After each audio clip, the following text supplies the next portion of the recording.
Hi, everybody. Welcome back to Care Life Podcast. It's a new week, meaning a new episode with me, PHYLLIS MACKENZIE. I hope you're having a fantastic new month. By the time this is out, I'm sure it's already May and April. April was kind of weird, but I hope we get a redo in May. And before we begin, as always, please remember to follow all our social media pages, links in the description, and also follow the podcast depending on what app you're listening us from. And from those using Spotify and Apple Podcasts, leave a rating, leave a review. It helps out the podcast because you guys know we don't have an algorithm and all that. So your ratings and reviews are all we get. And today we have a wonderful guest, you guys. We have an author. Yes, we're back to interviewing authors. And today's author is something you do not expect because the book titles may sound familiar, but it's actually not what it is. So before we get to know about his books, let's get to know our guest first. Adrian, welcome to the podcast. Thank you. Thank you for having me. Yeah, it's lovely having you here. And I know that the title of your books won't be something that we expect because the first time I saw the title of your books on my email, I thought of something else completely. And then I had to do a deep dive. I had to Google and think, could it? And realize, no, those are two things. But before we get to know about the books, I'd like to know about you. Adrian, please tell us, who is Adrian Zuniga? All right. Well, basically, I am at my heart, I've been in healthcare for the last almost 20 years. And I started off writing back in Texas whenever I was pursuing my college efforts to kind of expand upon what I was going to do for a career. I thought I thought maybe journalism, Mhm. and I really wanted to pursue creative writing, but this was early 2000s, and I didn't really. I kind of got a little scared with the path because of income and how am I going to support myself? Every day is kind of in question whenever I'm trying to find stories and make my name in media. And this was before the social media, arena came to life, but I never stopped, even though I pursued initially writing, creative writing, and journalism. I had put it on the back burner to go into healthcare, and I Mhm. started practicing medicine in 2005, 2004, really, with an internship in Baylor down in Texas. But I never stopped writing. It was always my passion. So um, growing up in Texas, originally spent a lot of my time, outdoors, horses, and just um, the wilderness. Essentially, was we had a lot of property, so I was blessed with really being able to expand my imagination through all the adventures I put myself through, and Mhm. yeah, healthcare. Jumping forward, it was something that I had a passion for as far as helping people, but I also had a passion for writing, and I got into creative writing again. Actually, starting with a little bit of artistry and doing some of the artwork for the books that I had later written. But I got heavy into writing about 2015. Mhm. Yeah, and I'm still doing healthcare and still doing writing. And hopefully, one day the passion for writing will take precedence and help me succeed in doing that full time.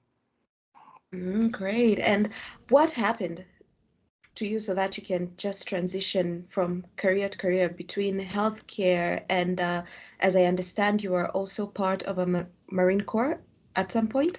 So, Yes. what inspired you to take those transitions in life from Marine Corps and healthcare all the way into being an author and writing this book series that you have currently? Yeah. Okay. The going right into the Marine Corps, I saw myself before I had gotten out of the Marines and wanting to do anything with writing or healthcare. I, as a youth, saw myself doing maybe a career in military. Mm-hmm. At the time, I was 17 years old, and you can legally join the service if you have your parents sign and agree if it's what you know you want to do. And I was I was so headstrong, just that that that sprite teenager, 17 and just full of motivation to Mm-hmm. get out there and start that. So I did. I went into the Marines in 1998, and the journey for me started just kind of the world opening up. But shortly after being in the service, I started getting sick, and I Mm-hmm. couldn't hold food or water down. I didn't know what was going on. And I was in the infirm, the military hospital, for just over 24 hours, a little more than a day. And, they were bringing me, I had flu-like symptoms, but they were Mm-hmm. bringing me juice and just good food. But at the end of that day, after the end of that 24 hours, they checked my blood sugar, and it came back that I was diabetic at that point. So the military doctor, he said, "You've got two choices, son. You can take an honorable medical discharge, or we can get you a office clerical job, sitting, you'd serve out the rest of your tour at a desk." Mm-hmm. But that didn't strike me as anything that I had signed up for. So that's when my mind, I was confused. I was scared. I got out of the service because I took the honorable medical discharge. I remember my dad picking me up at the airport, and um, I he kind of put his hand on my shoulder, and we shook hands. I gave him a hug, and this was so long ago. It felt like a different life. But I worked a couple of jobs, getting out of the service, and it was Texas heat. So anybody that lives down there on the equator, they know it's hot. Mm-hmm. And it was hard to manage my health care, my own health, while being out in some of these jobs. I was working lineman and doing some different hard outdoor work. But to check your blood sugar at that time, you had to poke your skin and or your fingers, and if you're working hard, your hands could be covered in dirt or oil or anything if you're an outdoor job. And it just, I felt kind of lost doing that. I was like, I can do more than this. I have so much upstairs in my mind. I don't know where to start.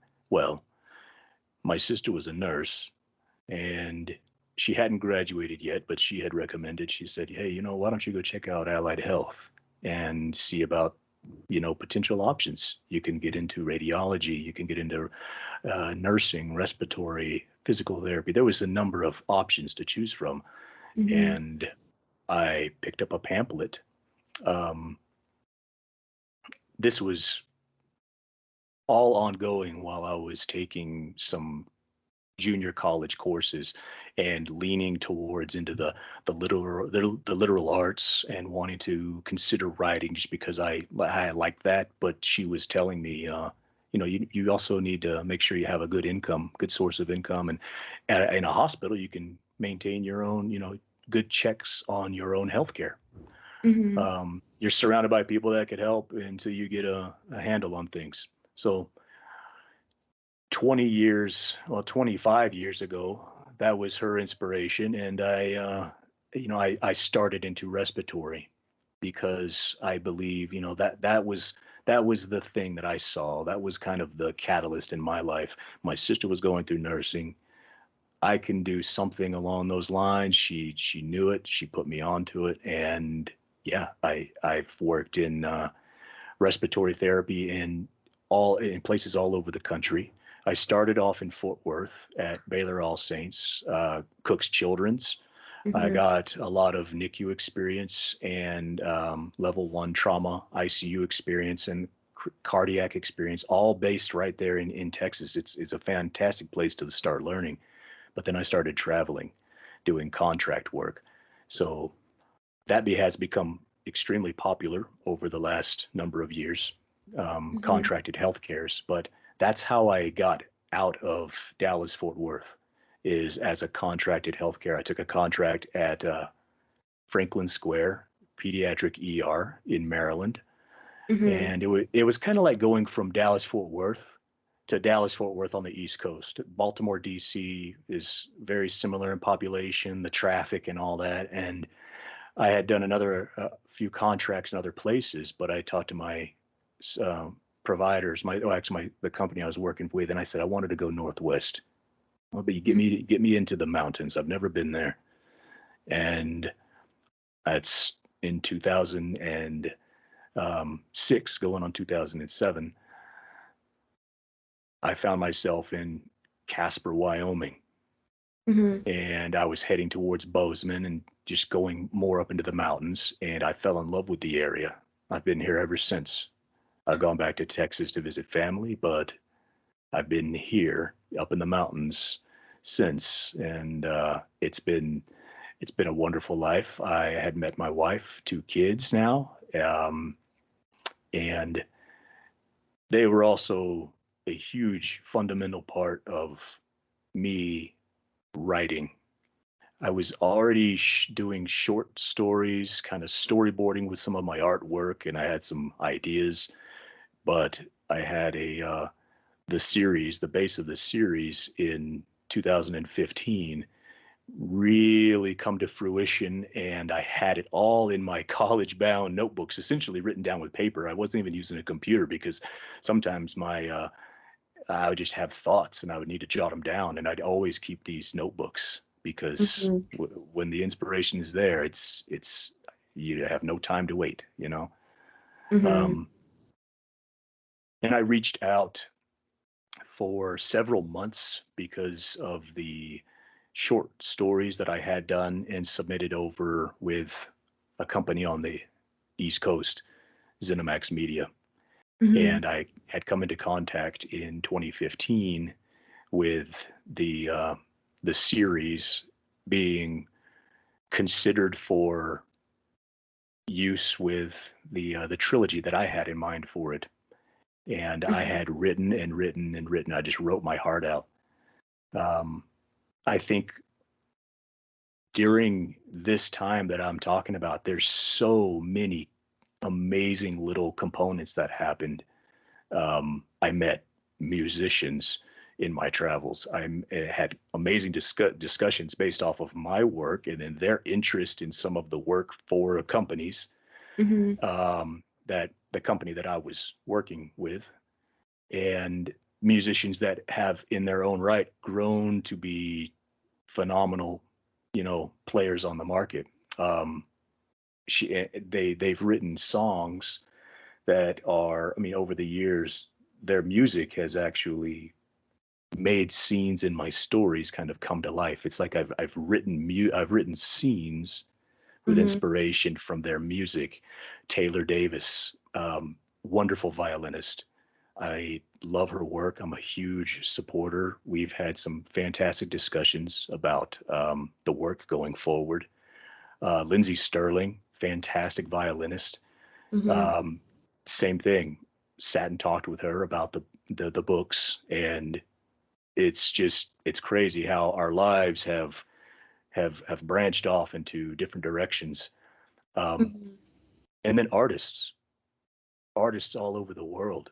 I got to the internet has been, made the possibility of making these handshakes happen compared Mm-hmm. to I never would have been able to meet any of them. You, it's Mm-hmm. amazing. Yeah, and from what I've heard, you've lived a very adventurous life, if you can say that. And I think I now understand why you wrote the series that you have today, The Elder Scrolls, Zanetas. And just by the title, to be honest, Adrian, when I heard it, I thought of the game, the Elder Scrolls game. And that's why I went on a deep, deep dive. I tried so hard. I'm like, could it be? Could these two things be related? Could it possibly be that the video game was inspired by the book or the book inspired the video? I couldn't tell. And then I realized, oh, wait. those are two different things. They just happen to have the same beginning of the title, The Elder Scrolls. So, yeah, so just so close, but close, then yet. they were, and that's it. That's what so many people had said. And no, they are.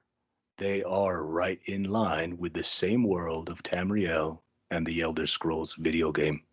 So ZeniMax is the Uh-huh. people, they are my boss. They are my overseers and the individuals that I started writing for. So in 2020, I began having talks with Robert Altman. He's the CEO, he was the co-founder of ZeniMax. Mm-hmm. And the most inspirational part of these books that were written for a company that had been known for games. They had done some books, and their books tell stories. They're fantastic. But when I started having the discussions with Robert, we found ourselves on this same understanding that we wanted these to have a cathartic grasp on the audience.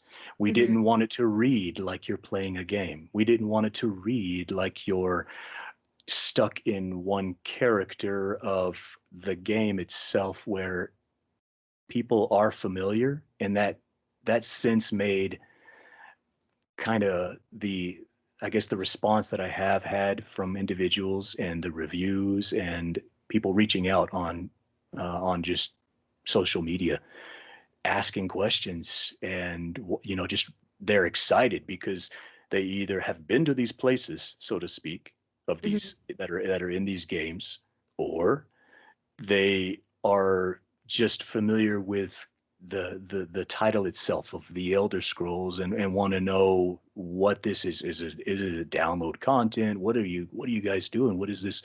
What is the expectation?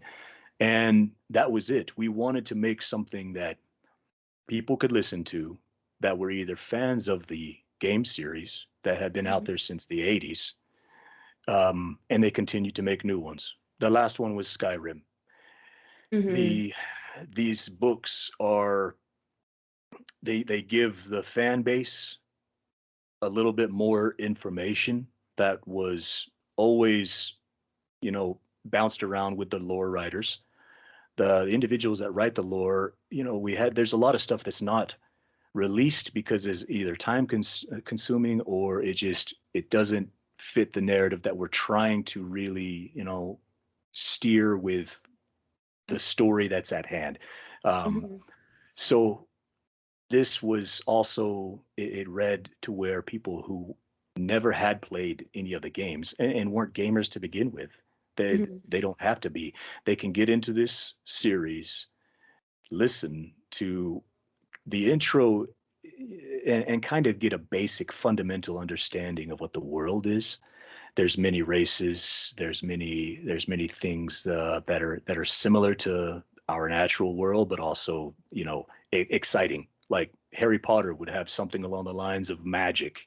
Mm-hmm. Lord of the Rings has different races that speak the language of everyone else, or their own specific dialect and language. It's that realm. And that's what I've told a lot of individuals that have asked. They're like, "Hey, what is it about? What's it like?" And I said, "Well, are you familiar with the Elder Scrolls?" And they'll say, "It is, no, I'm not. Is that what is it?" I said, "Well, it's familiar with the game community." And Mm-hmm. they say, "Well, what genre does it fall under?" And I said, "Well, it's magic, high fantasy. You would consider like Lord of the Rings." I said, Mm-hmm. but I said, maybe if Harry Potter and Lord of the Rings got and had a creation, it's right there in the middle. It's just that perfect blend of a world that you love to visit, but these characters that I was really putting out there for individuals to listen to, Mm-hmm. that was the most important thing, is that yes, this is the Elder Scrolls. And Robert Altman's vision was to bring realism, something that the readers who either if they had played the games, they can follow along and be like, well, wow, I know where she's at. And I'm Mm-hmm. talking about Zaneta. Zaneta is the main character, and we follow her instead of bouncing all over following multiple different individuals. So we try to stay streamlined and let the audience feel what she's feeling, see what she's seeing, experience the horrific events and you know places that she's visiting in real time, kind of with her. And that was you know the whole plan to begin with, is just like, let's immerse the audience in these stories, so then they'd be excited to either they just get back on there and play their games again and try and make sense of this stuff. And one individual had um, messaged me on Facebook Messenger and was asking a couple little questions, and I they were asking on location, because on book 3 there's this very specific location where Jeanette is looking out over this wooded forest that's dipped down below in this valley. She's looking towards this house, and he I can almost sense his excitement in his text, because he was Mm-hmm. like, I found it, I found the cliff where she was at, looking over this. And I was like, perfect, perfect. It's exactly what we're trying to kind of combine with people who have played the games and people who haven't and never will play the games, but they still have that same sense of being there, journeying with her. And it was it's a great fun adventure to listen to. Mm-hmm. So I was right. It's a game to book situation here. Yes. Yeah, because Yes. I saw it and I swear I searched everywhere. I'm just trying to find a clue because I nobody talked about it. I'm like, why did I not hear about it in the first place? I know I never played the game, but I know of the game. So how did I not know that the books are there? So my brain was just constantly telling me that there's no way, Kenzie, there's no possible way that it's a video to book situation because how many times does that happen? We normally see Hmm. a game to movie situation or movie to game situation, but game to movie, it's a rare gem, right? Well, yeah, I mean, the books they're like these diamonds in the rough. And I'm not trying to praise my own work. I hate that. I'm not egotistical. I just, what I'm saying is, I I enjoy listening to the books like I'm sitting down and Mhm, watching a movie. It's fantastic. Book 1 started off a little slow just for the introduction of the world itself, and we did that on purpose because we mhm, wanted the audience to. We know the individuals who have played the games are probably going to be bored to death at this point, but it's only about 20 minutes or so, not even.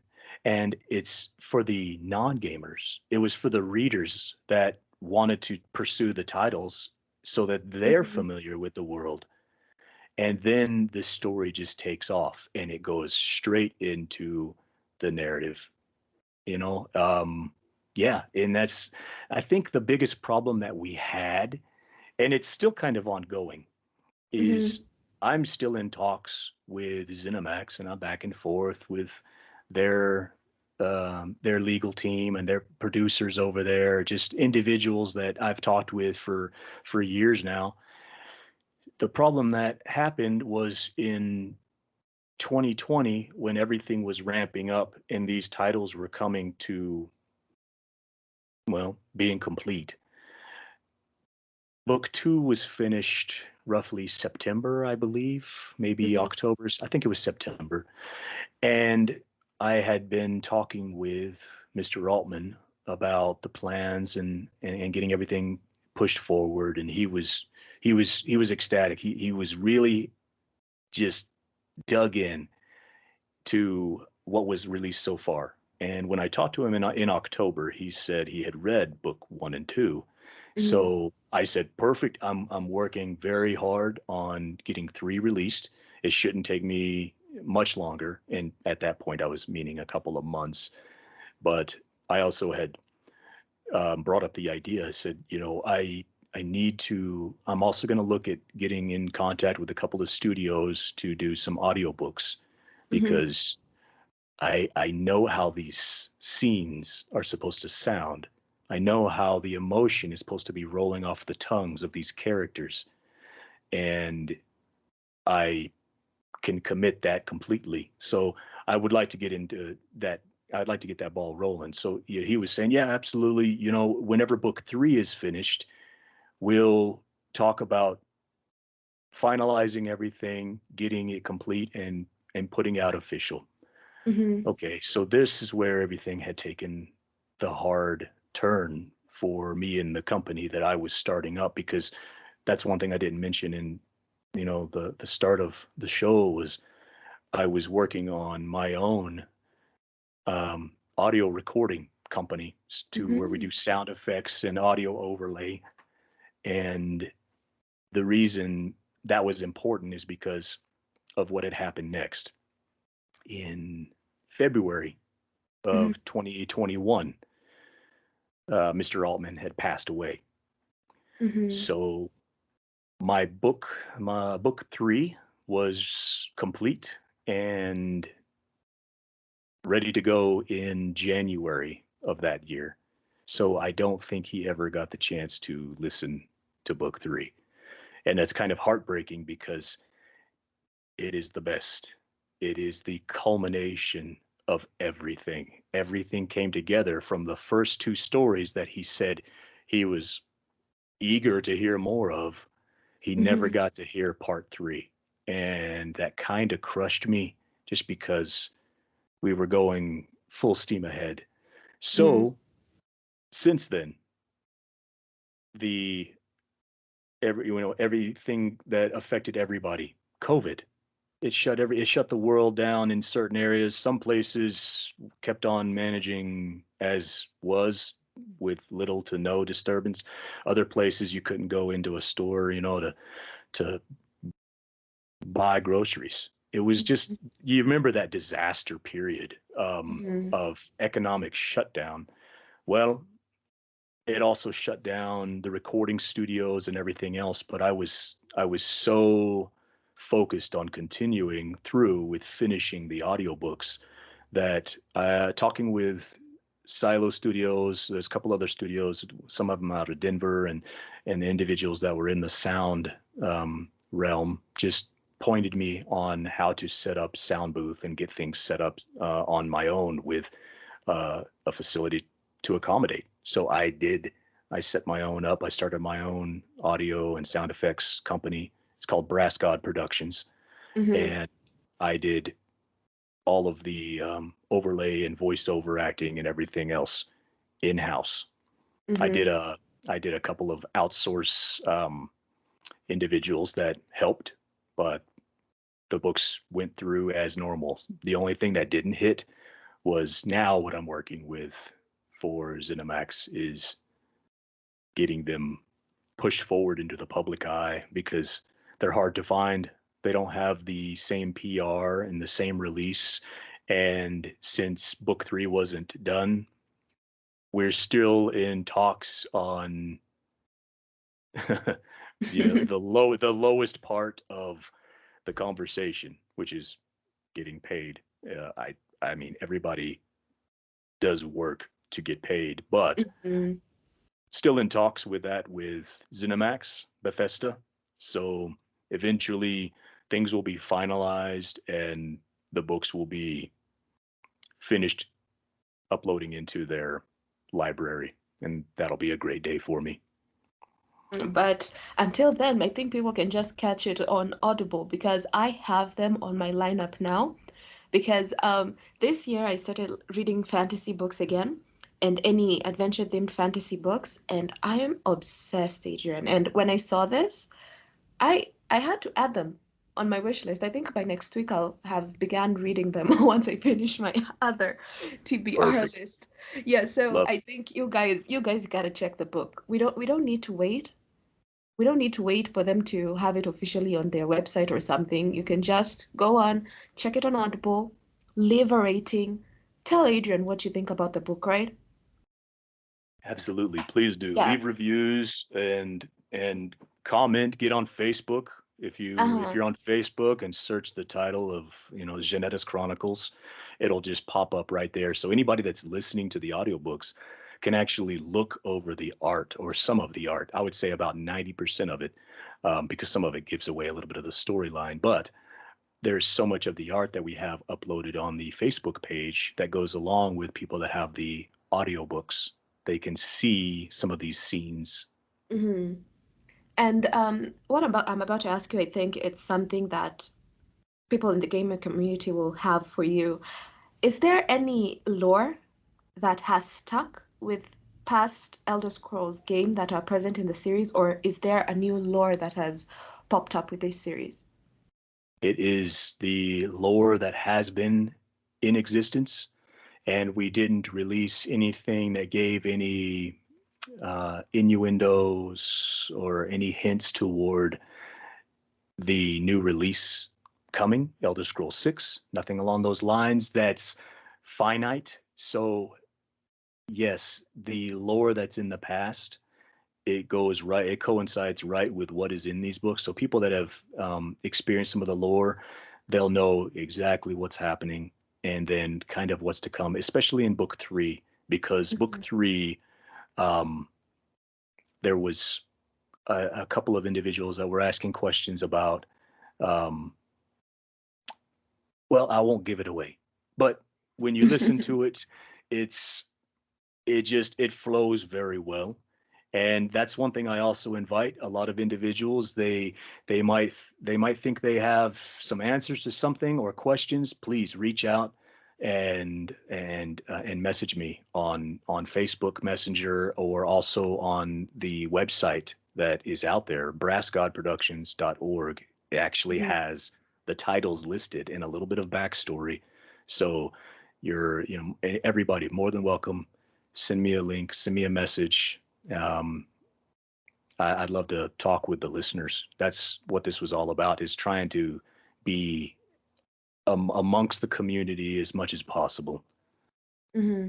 And in regards to the book itself, can somebody read the books individually without reading the next or the previous one? Because you find some books in other series when it comes to fantasy, when it's a series book, let's say book one, two, three, and four, you can't read book three without having read book one and two because the story won't make sense. So in this situation, for this series in particular, can each book exist as a singular entity, or does the story have to flow that they have to read book one, two, three in order to understand the story? Yeah, perfect question. They do benefit from starting with book one. I just say you need to start with part one, part Hmm. two, and then part three, doing it in sequence, because that was the other thing. You had mentioned a little while ago, talking about you've heard a lot of games to movies.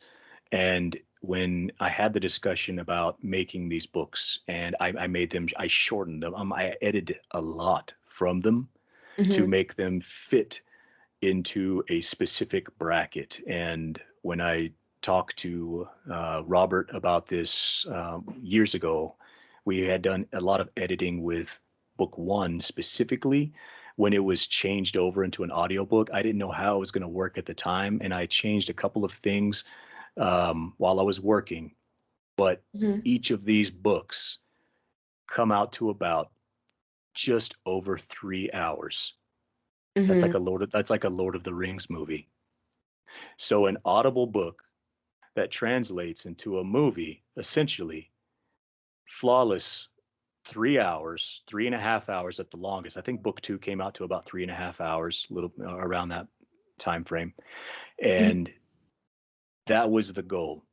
We could have made these books drag out a lot longer, but it would have crushed the pace. And we wanted the pace to feel like you're stressing with this character, not causing the audience stress, but you can feel her dilemma. And Hmm. it was all because of how we kept that consistent time window. So, yeah, getting back into the answer of that specifically, if you watched a Lord of the Rings movie, Mm-hmm. If you started off with the two towers, then you would have missed part one and everything that led up to it. And the same thing goes if you start off in three. You can kind of enjoy and appreciate maybe where the setting is, beginning at that book's point, but Mm-hmm. you don't. Yeah, you're not set up for what had happened before or after. Book three is definitely my favorite. I ran it in reverse. Sometimes when you go and watch a movie, part one is the blockbuster, and then they try and make part two and three or whatever else after the fact because of part one's popularity. Mm-hmm. But part one is the introduction to the world and the scenario, so it's a little slower starting, and then it's just drawing you in, and it's fantastic because it's more of the character building, and you know who she is. Mm-hmm. I love it for what that is. It's because it's the humble basic beginning. Book two, you're fully committed. You're on this adventure with her, and you're going to places like the gamers had stated. They've been there. Oh my gosh, I know these places, et cetera, et cetera. And some of the Mm-hmm. other characters that she interacts with. Um, and it's still ramping up, and it's just snowballing, Mm-hmm. really, really building momentum. And then book three, the lid blows off, and everything that she's after, every place that you've been in the games, and the whole culmination of all the events that have happened up to that point. Part three is um, yeah, the It's the best. it's the icing on It's the cake, it basically. is, yeah. It's I can't say anything about it. I just aside from saying too much. Mm-hmm. Yeah, it's great hearing an author having a favorite book in what they have written. Like in a bunch of them, they can pick out one which was their favorite, especially in a story series, because it's like telling an author to pick their favorite child, you know? Because Yeah, you yeah, it love really is. them, you love all the books, but picking one that you truly, truly adore, it's nice hearing that, Adrian. And I'm curious to know, is was there a particular writing process that you had when developing the story itself or the plots for the series? I think um, not necessarily one thing specifically on its own, but Mhm. my life, I think at the time when I had these ideas, just like the light bulb kind of turning on. One was my kids.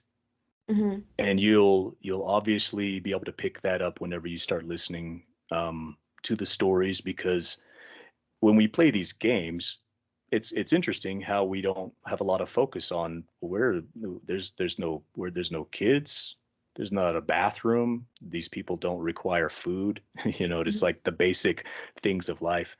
Um, my kids were a huge inspiration with the direction that I chose to go, because before them, it was off of a couple of different other catalysts. Um, instead of following instead of following those routes, I think my children were the most important factor, Mhm. and you'll see why, or you'll hear why. Hopefully, maybe one day you will see why. Mhm. Um, Other than the children, um, my work in healthcare, I had a lot of well, there's been patients in the past that I've talked with that um, it's like you get their stories, and you kind of get this base of who they are, and it's just this short little window, because who are they? These patients that have been in front of me, and I'm seeing them on the worst day of their life. you Mhm. know they don't want to be in the hospital. Nobody wants to be in the hospital. And I'm here, and I'm charged and tasked with taking care of them or their loved ones. Maybe their loved one is in there. Ventilator management, a lot of things. I do airway. I manage ventilators, life support, Mhm. and there's things you can take away from your daily life if you're keeping your eyes open and they're right in front of you, that kind of give meaning to what's important in your life. If you didn't feel like you had anything important, then maybe you weren't looking deep enough. Mm-hmm. And I think my time in healthcare has had a little bit of influence on how I chose to go with the stories, just because you get frustrated, I think, with medicine because it's slow acting. And I'm not talking about medicine like drugs. I mean, just treatments, therapy, getting people Mm-hmm. healthy again. It takes individuals a good length of time to get back to where they were before, if they can get back to where they were before, or at least a fraction of what they had. And the the character and the involvement of magic and certain things in a different world allows individuals to step away from that. Mm-hmm. And how would it be in this place? How would it be in this world? And if it wasn't people that just going to hospitals and clinics and getting medicine and band-aids and vaccinations, how would you live life in these other places? So that had a little bit of an influence. My children had a little bit of an influence, a bit of an influence. And music. I started playing violin, the viola, roughly 2013, 2014, I think, something along those lines. Mm-hmm. And it was inspired by my friend Taylor Davis. She's been a violinist since she was, I don't know, 6 years old. Same thing as Lindsay. Mm-hmm. And I could chat with her and talk about scenes, and I can listen to recommendations, and I can write a scene with a song as the backdrop. And that Mm-hmm. was a huge fundamental component for these stories as well. So I think everything in general, my children, my work in healthcare, and I can even tie in parts of it with my youth, as far as just not necessarily the violence of the Marines or the military, but that that understanding. And there's a couple of scenes. I'm not gonna say a lot of scenes, but in book two, Mm-hmm. it's very focused around the empire in Cyrodiil. And when you have individuals who are in military service, they behave, they speak a certain way. And to convey that appropriately, I think I even drew from military history and just applied small amounts of that into the books, not to Mm-hmm. where it was overpowering, but just to where it was believable. And it was, that's essentially, I was there, I lived it, so I use it. Everything I think from my life, in some regard, Mm-hmm. came together in certain parts of this books. Mm-hmm. And are there any upcoming projects that maybe you could drop hints about, or maybe a new direction you plan to explore when it comes to your writing and storytelling? Well, there's a couple of different facets. I can release the information. It's not going to be any damaging by any means. It's Mm-hmm.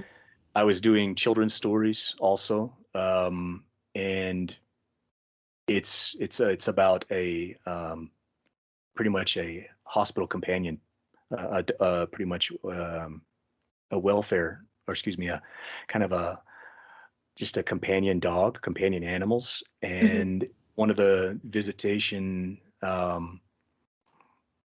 dogs that we had before, it just, you'd see people light up in the hospital.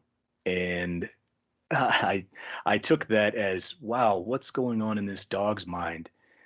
And this is their life. They go from patient to patient to patient, and these patients are, they won't talk to anybody sometimes, or they're very minimal in their communication efforts. And then the animal comes in and they just pet the dog and they smile, or they talk. And it's because it's just what it is. It's amazing. So I started into um, children's stories Mm-hmm. with a dog that I have named, and everything is it's on It's on the march. We're trying. I'm moving forward with it. I'm just very busy with hospital work, so it's gotten me kind of spread all over the state. Mhm, So I haven't had a lot of time like I wish I did to commit to like I had with Zaneta's Chronicles. Now, as far as other work, I still am carrying around my collegiate notepad, just like I did mhm, with the first three books. And I'm doing that because there are supposed to be more books of um, the Zaneta Chronicle line, but not focused just on her. mhm, And that's all I can say is there are supposed to be two more books, but they're on development, and we'll see how it turns out. mhm, mhm. You know, you mentioned the books, and I just look over and I see next to me a pile of what I call my books of thoughts, not just one, but a variety of books of thoughts, because I have several notebooks and I carry in random. I just carry whichever I pick up out first, I just carry it with me whenever I'm going because I normally have random ideas and I have to note it down because I will Yeah. forget. Trust me, I will forget. The moment the idea is out of my head, it's gone forever. And then I look to my right, I see papers stuck to my wall because I have a series I'm currently writing and I needed to visualize it. And from from the PC you can't really see anything. It's different. It's different when it's on paper. I know readers won't understand it or any other person who is not an author, but every single person that I meet who's an author, we always seem like crazy little creatives because we either write on walls, write on desks, have notebooks that do not make sense, or we have papers stuck to the wall with random things Yeah. written on it. Yeah, it looks like a crime scene and you're tying post-its together. I know. Exactly. I, Yeah. my mom was telling me, why do you have a whodunit mystery paper stuck on the wall? And it doesn't make sense. It's like a murder board, but isn't. It's just Uh, stuck there it so makes that I sense can to see. you, and yeah, and the pen is in your hand. Yeah, because without that, I cannot write. I get stuck. I need to see it. I need to see where I'm at. I need to understand what I was doing so that I don't stray. Let me just say that I don't stray away from the story. Because Sure. you, Yeah, you that know when makes you're in perfect PC, sense. you can delete a document and then it's Yes. gone. Yeah, absolutely. Yeah, just but a It's paper, reference forever. yeah, Yeah. or a wall with Sharpie marks everywhere, or your desk that's an absolute mess. These are things that just stick automatically. Yeah, that's brilliant to hear. I love that because it's perfect. It's a perfect description of where our mind is because Hmm. the same thing is asked. Well, what do you do for writing? How do you write? And I say, you know what? I do it on paper, and then if you have a scene or something that you have to leave, get a little sticky note and put it on that page like a bookmark, and title on there what that area is referencing. Like it's a dinner scene or it's a fight scene between so and so, just so you could go back. Yeah, just like you Hmm. said. And I always, oh man, I guess somebody was asking anything you could take away with I'm trying to write a small series and what would you recommend? I said, do what you're doing. I said, the best thing I can say to anybody is read it out loud. Once you've written it, read it out loud to yourself because you'll find yourself going through with a pencil because it Hmm. doesn't sound as good as it did in your head when the words are coming out of your mouth. So you have to re-edit it or you have to just change the word structure or make or use a different word or something that makes it just flow better. um Hmm.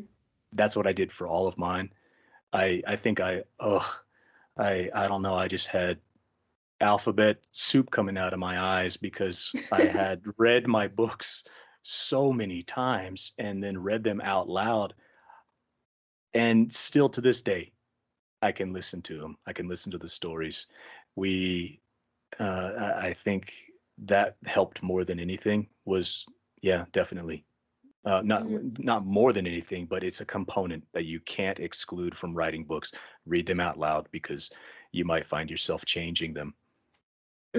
And sometimes the problem with reading it out loud, you end up hating some chapters, then you think you're not good at writing, then you end up in a crying fit, and then you just delete everything, and then you sit back and realize, oh wait, it actually could work, so I'm gonna keep it.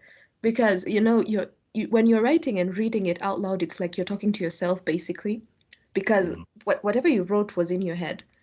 So these are your inner deeper thoughts that you're reading out loud, and you're just hoping that people out there will understand whatever you are trying to put on paper, because sometimes the draft never makes sense, guys. I don't know. We Drafts should be appreciated more, you know?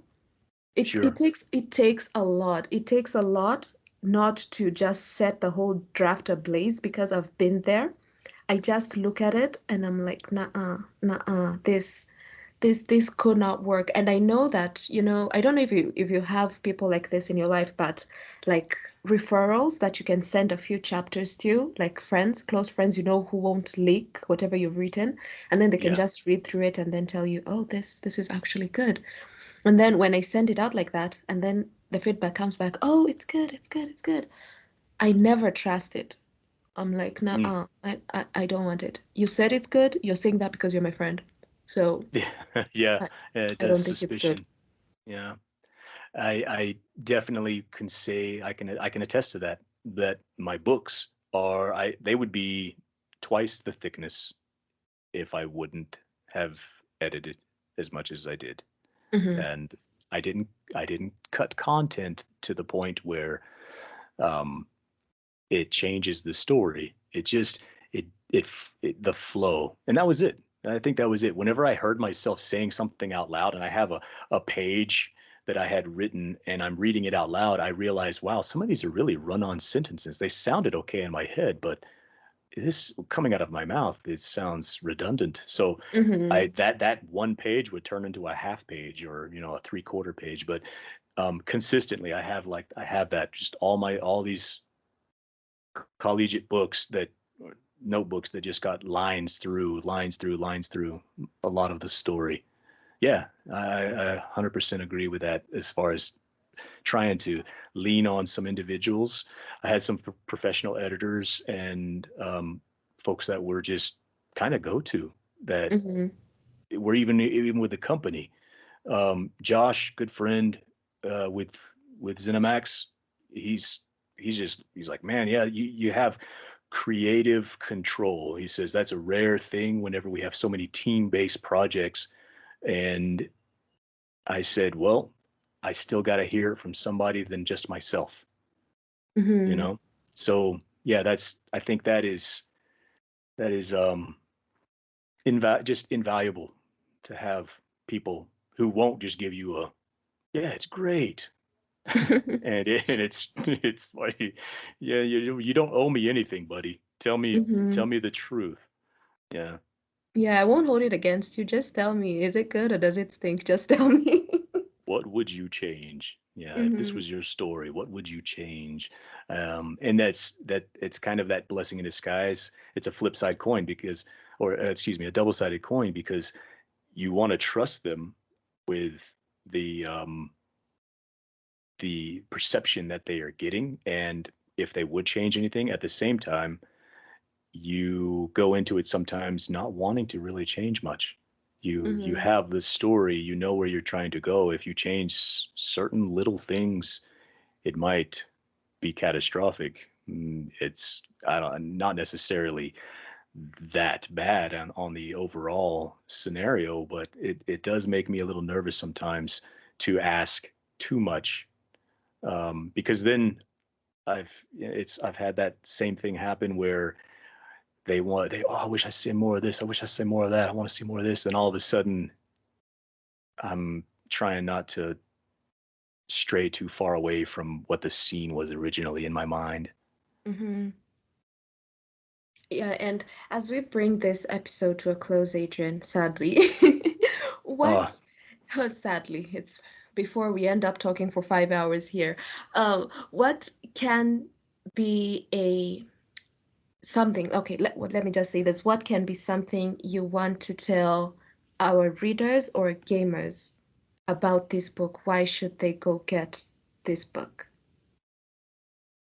If they have found themselves in a lull with any kind of motivation or passion or drive to play the game, this is a way to rekindle what's truly out there. Mm-hmm. The heroes that you personify yourself as in a game, or the super strong characters of this or that, with any number of stories. I always try to convey that every person that you pass in the game, in real Mm-hmm. life, doesn't matter where, every person has a story, right? Mm-hmm. And when you listen to this, it's going to put you into a story where you want to go revisit those worlds. You want to you want to level up your characters. You want to just kind of experience more of what you're being brought along the ride for with these with this trilogy. Mm-hmm. That's what I would say. Yeah, and you've heard that. Run, run, run. Don't even walk. Go to Audible right now. And for those, before I even finish, for those who normally say that, oh, reading an audiobook doesn't count as reading, who told you? You know, it's basically when you're reading a book by yourself, you're your own personal Audible because you're playing the sounds in your own head. But with Audible, when you listen to book in Audible, it's a whole new experience. If you haven't tried it, it's a whole new experience because you just get to kick back and listen and you get to visualize it. And I'm sure that with this series, you'll actually get to visualize that as well, especially for those gamers out there who know the map, who know the characters, who know the lore. It will be easier for you to navigate through the book. It will be easier for you to picture the characters, picture the lands. But even for the non-gamers, every fantasy book out there is going to be easy for you to picture it out if you're using Audible. And no, this is not an Audible advertisement, guys. I've never been sponsored by Audible, lol. But thank you so much, Adrian, for being Thank you, part of Kenzie. the show and this episode too. My pleasure and great honor. Thank you for having me on. The honor is all mine, Adrian. The honor is all mine. And I'm sure maybe, who knows, in the coming months, in the coming year, you'll be back on the podcast and maybe you'll have even more surprises then. Maybe we'll have a new surprise from the Elder Ring, sorry, from the Elder Scrolls. I normally confuse both of them, Elder Rings and There's Elder so Scrolls. many out there that have very close titles. Oh, But so yes, many. I agree. I would Yeah, love cherish the option to come back. Yeah. yeah, and guys, go grab the books on Audible. Like I said, link would be in the description down below. Did you know that all three books are shorter than the Two Towers? It's 11, 12 hours if you listen to all three books all at once, if you just binge them. It's shorter than The Lord of the Rings. It's shorter than A Court of Thorns and Roses. It's even shorter than The Fourth Wing. The Fourth Wing is 26 hours long, if I remember that correctly. So you can manage to read all three books and be part of that little crew online who has read the book before it's even officially released, right? Because I'm Perfect. gonna be doing that next week as well. And remember to check out our social media pages and also Adrian's. Drop him a message, drop him a question on social media, just reach him out. Tell him what you like about the book. Ask him questions. Of course, he can't give you any what do we call them, Adrian? When you Just release something you're not unreleased supposed to. material, sensitive Yeah. material. Yeah, it's Yeah, undisclosed. yeah, Not my supposed to brain just release it. fogged up. I forgot the name. Spoilers, that's the word. Spoilers. I meant Yeah, to say for the spoilers. movies, spoilers. Oh, yeah, same thing. Yeah, Yeah, we can just classify as that as the same thing. And we'll see you guys next time here on Care Life Podcast with me, Fizz Mackenzie. And until then, stay safe, stay creative, and have a lovely May. Bye.